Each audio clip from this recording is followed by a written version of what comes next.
సృష్టికర్త తెలిసిందా. ఆయన కులం కానీ మతం కానీ ఏం లేదు.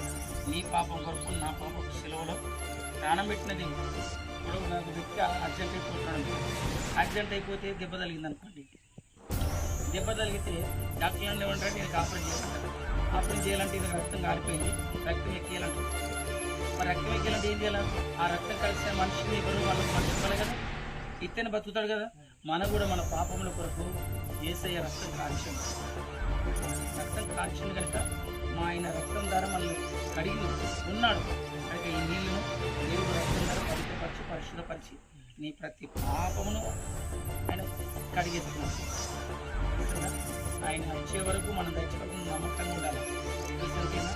ఇచ్చిన సాక్షి ప్రాణం తీసుకుంటుండో వారం గుడికి వస్తుండాలా నెలకొకసారి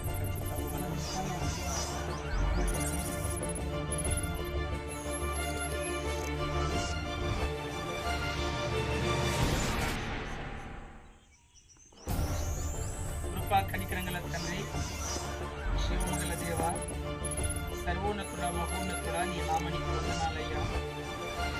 నమ్మి వాడు రక్షించబడును, నమ్మని వానికి శిక్ష విధించబడునని వస్తాను. ఈ బాప్తీసానికి ప్రభా ఈ పంచభూతాలు సాక్ష్యం ఉన్నాయి.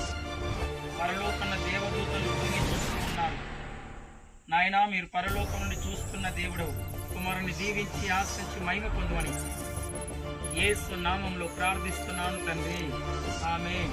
మన తండ్రి యొక్కయు కుమారుని యొక్కయు పరిశుద్ధాత్మని యొక్కయు నజరేడైన యేసు క్రీస్తు నామంలో బాప్తిస్మము. గొప్ప దేవుడ, శక్తిమంతుడమైన తండ్రి, నీకు వందనాలయ్యా. మాకొక్కసారి ప్రాణం పెట్టిన దేవుడు, ఒక్కసారి తిరిగి లేచిన దేవుడు.